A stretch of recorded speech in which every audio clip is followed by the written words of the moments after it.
안녕하세요. 오늘 저희가 깊이 파볼 주제는요. 바로 배우 황정음 씨에 관한 이야기입니다. 최근에 보내주신 매일경제 기사를 보면 황정음 씨의 46억 원짜리 집이 감유됐다는 소식이 헤드라인을 장식하고 있어요. 네, 그렇죠. 이게 표면적으로만 보면 그냥 전 소속사랑 돈 문제가 좀 있었나 보다 이렇게 생각하기 쉬운데요. 네, 보통은 그렇게들 보시죠. 근데 저희가 이 사건의 뿌리를 한번 쭉 파고 들어가 보니까 이게 단순히 2억 8천만 원의 문제가 아니었어요. 맞습니다. 그 이면에 이 모든 걸 시작하게 만든 훨씬 더 거대한 사건, 그러니까 43억 원짜리 사건이 숨어 있더라고요. 바로 그 지점입니다. 보통 이런 기사를 보면 또 연예인 소속사 분쟁이구나 하고 넘기기 쉬운데 이번 건은 그 배경에 아주 중요한 법적 또 경영적 이슈들이 얽혀 있어요. 아, 그렇군요. 네. 특히 내 회사 돈은 내 돈이라는 어떻게 보면 되게 흔한 오해잖아요. 그렇죠. 1인 기획사면 더더욱 그렇게 생각하기 쉽죠.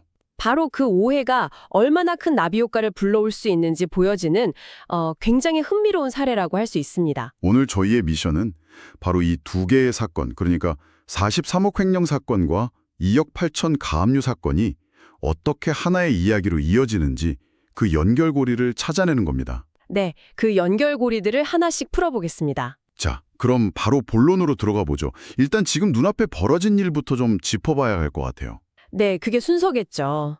황정음 씨가 2020년에 샀다는 그 이태원의 46억 원짜리 단독주택, 여기에 가압류가 걸렸다는 거잖아요. 그렇죠. 여기서 가압류라는 단어, 이걸 먼저 확실히 이해하고 넘어가면 좋은데요. 아, 네. 법률 용어라 좀 어렵게 들리긴 해요. 이걸 아주 쉽게 말하면 법원이 나서서 그 집에다가 찜? 하고 딱지를 붙여놓는 거라고 생각하시면 돼요. 아, 찜이요? 네.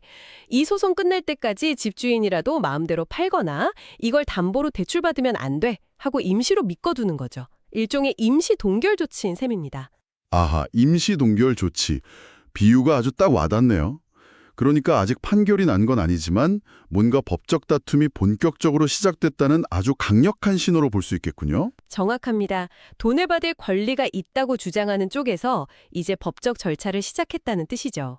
기사를 보니까 이 가압류를 신청한 곳이 전 소속사인 Y1 엔터테인먼트고 네. 청구한 금액이 2억 8,200만 원이라고 딱 나와 있어요. 네, 금액도 명확하게 특정되어 있죠. 이건 Y1 측에서 우리가 황정음 씨에게 이만큼의 돈을 받을 권리가 있습니다라고 법원에 소명을 한 거고요. 법원이 그걸 보고 그 주장에 일리가 있으니 일단 재산을 묶어두는 걸 허락한다. 이렇게 인용 결정을 내렸다는 의미입니다. 근데 전 소속사 입장에서 보면 좀 의아하긴 해요. 보통 이런 문제는 조용히 내용 증명을 보내거나 내부적으로 해결하려고 하지 않나요? 그렇죠. 대부분은 그렇게 시작하죠. 이렇게 대대적으로 언론에 알려질 수밖에 없는 집에다가 떡하니 가압류까지 거는 건 뭐랄까, 우리는 더 이상 참을 수 없다는 식의 공개적인 메시지처럼 들리기도 하거든요. 정확히 보셨어요. 바로 그 메시지가 핵심일 수 있습니다. 이미 내부적으로 해결할 단계를 지났거나 아니면 양측의 감정의 골이 너무 깊어져서 네, 더 이상 원만한 해결을 기대하기 어려운 상황일 때 보통 이런 강경한 조치가 나오곤 하죠. 기사에서도 전속계약 해지 과정에서 금전적 갈등이 빚어진 것으로 보인다고 분석하고 있더라고요. 네, 아마도 계약이 끝날 때 정산해야 할 돈이나 혹은 위약금 문제 같은 거에 대해서 합의점을 못 찾은 게 직접적인 원인이겠죠. 알겠습니다. 그럼 이 가압류 사건의 배경에 바로 아까 말씀하셨던 그 거대한 43억 원짜리 사건이 있다는 거군요. 맞습니다. 그 연결고리를 이해하는 게 오늘 분석의 핵심이에요. 사실 이 부분이 정말 궁금했어요. 가압류만 보면 그냥 단순한 계약 분쟁인데 이게 어떻게 43억 원 횡령 사건이랑 연결되는 거죠? 현재의 이 가압류 사건은요, 사실상 그 횡령 사건의 결과 혹은 여파라고 볼 수 있거든요. 아, 결과물이다. 네. 그래서 먼저 그 횡령 사건이 어떤 내용이었는지부터 명확히 해야 합니다. 네, 제가 기사 내용을 바탕으로 한번 정리해 드릴게요. 황정을 씨가 본인 지분 100%를 가진 1인 기획사를 운영했는데 네. 그 회사 자금 약 43억 원을 개인적으로 사용한 혐의, 그러니까 업무상 횡령으로 재판을 받았어요. 그렇죠. 결과는 징역 2년, 집행유예 4년, 항소하지 않아서 이게 그대로 확정 판결이 됐고요. 여기서 대부분의 사람들이 가장 의아하게 생각하는 지점이 바로 그거예요. 아니, 내가 주주 100%인 내 회사인데 그 돈 내가 좀 썼다고 횡령이라고? 맞아요. 저도 그게 제일 궁금했어요. 상식적으로는 잘 이해가 안 가잖아요. 법적으로는요, 개인과 법인을 완전히 다른 인격체로 봅니다. 다른 인격체요? 네. 내가 회사를 세웠다고 해도 그 회사는 서류상으로 나와는 다른 사람인 거예요. 이걸 법인격이라고 부르죠. 아, 법인격? 그렇기 때문에 회사 통장에 있는 돈은 내 돈이 아니라 법인이라는 다른 사람의 돈인 셈이에요. 이걸 대표이사라고 해서 마음대로 개인적인 용도로 쓰면 결국 다른 사람의 돈을 훔친 것과 같아져서 횡령이 성립되는 겁니다. 와, 그러니까 법인이라는 방패를 만드는 순간 그 방패는 나 자신으로부터도 회사를 지켜야 한다는 뜻이군요. 아주 정확한 비유입니다. 정말 중요한 지점이에요. 기사를 보니까 그 돈을 어디에 썼는지도 나오는데 이것도 놀라워요. 네, 사용처가 또 그렇죠. 2022년에 한 13차례에 걸쳐서 약 43억 6천만 원을 빼냈고 그중 42억 원을 암호화폐 투자했었다고요? 네. 거의 전액을 개인적인 투자에 사용한 거죠. 일부는 개인 세금 내는 데 쓰기도 했고요.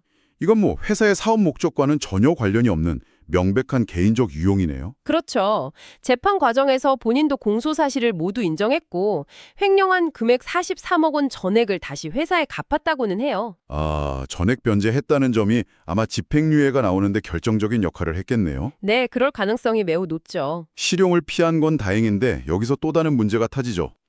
이 1인 기획사가 대중문화예술기획업으로 정식 등록조차 안 한 상태였다는 사실. 맞아요. 이게 드러나면서 논란이 더 커졌죠. 이건 단순히 서류 하나 빠뜨린 수준의 문제가 아니에요. 그런가요? 네, 회사를 처음부터 법과 제도에 맞게 체계적으로 운영할 생각이 좀 부족했다는 걸 보여주는 강력한 증거거든요.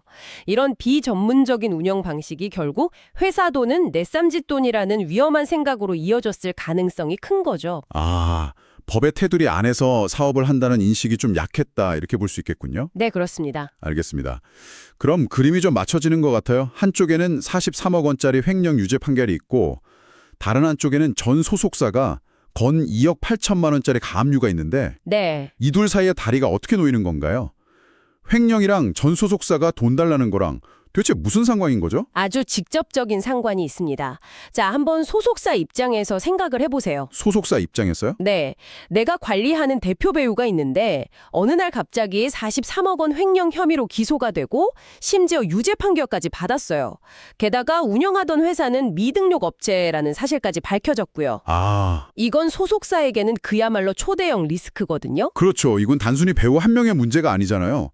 소속사 이름으로 투자를 받고 다른 신인 배우들을 캐스팅하고 방송국이나 제작사랑 작품 일정을 조율해야 하는데 맞습니다. 가장 대표적인 얼굴인 배우가 횡령으로 유죄 판결을 받았다고 하면 회사 전체가 리스크 있는 집단으로 낙인 찍힐 수 있으니까요. 신뢰도가 그냥 바닥을 치는 거죠. 바로 그 지점이에요. 배우의 이미지가 곧 회사의 자산인데 그 자산을 회복하기 어려운 아주 큰 흠집이 생긴 겁니다.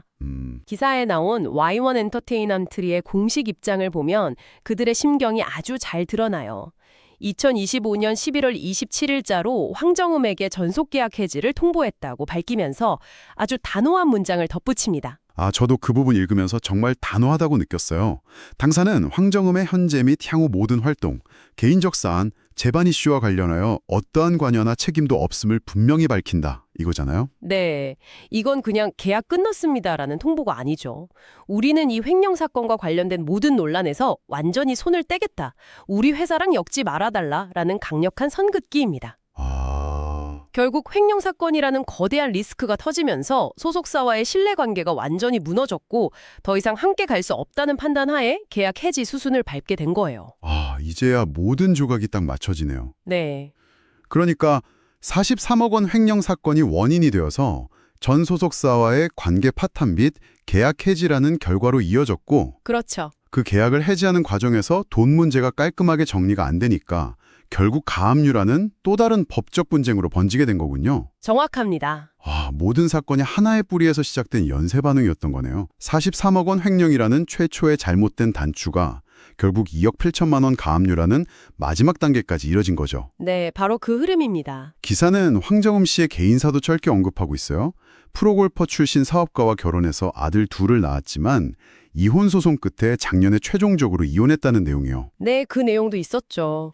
이런 굵직한 법적, 재정적 문제들이 개인적으로도 가장 힘든 시기에 연이어 터진 셈이라 좀 안타까운 마음도 드네요. 네, 물론 그런 개인적인 어려움이 이런 판단에 영향을 미쳤을 수도 있겠지만 법적인 책임의 문제는 또 별개로 봐야겠죠. 자, 그럼 오늘 보내주신 기사를 통해 살펴본 내용을 한번 정리해 드릴게요. 핵심은 이겁니다. 네, 최근에 벌어진 황정음 씨의 46억 원 주택 가압류는 표면적으로는 전 소속사와의 계약 해지에 따른 2억 8천만 원짜리 금전 문쟁 때문이에요. 그렇죠. 하지만 그 계약 해지라는 상황 자체가 과거에 있었던 43억 원 횡령 유죄 판결이라는 훨씬 더 큰 사건에서 비롯된 연쇄 반응의 결과물이라는 거죠. 네. 결국 내 회사니까 내 돈이라는 어찌 보면 사소해 보이는 착각 하나가 수십억 원의 횡령 유죄 판결로 또 한때 파트너였던 소속사와의 법적 분쟁으로 이어지는 거대한 도미노를 쓰러뜨린 셈이죠. 특히 1인 기업이나 스타트업을 운영하는 분들이라면 정말 곱씹어 봐야 할 지점이에요. 법인이라는 편리한 시스템을 이용하는 순간 그 시스템의 규칙도 철저히 지켜야 한다는 걸 보여주는 아주 비싼 교훈인 셈입니다. 오늘 이 이야기를 들으시면서 이런 질문을 던져보시는 건 어떨까요? 특히 유명인이자 사업가로서 활동하는 사람에게 개인적인 투자 실패와 법인의 자금을 유용한 명백한 범죄 사이의 경계는 과연 어디에 있는 걸까요? 특히 그 법인의 주인이 100% 자기 자신일 때 그 유혹을 이겨내고 법적인 선을 지킨다는 건 어떤 의미일지 말입니다. 그리고 더 나아가서 하나의 잘못된 판단과 그로 인한 법적 리스크가 한 개인의 삶과 경력 전반에 걸쳐서 어떤 정말 예측 불가능한 파급 효과를 가져올 수 있는지 그 책임의 무게에 대해 다시 한번 생각해 볼 계기가 될 수 있겠습니다.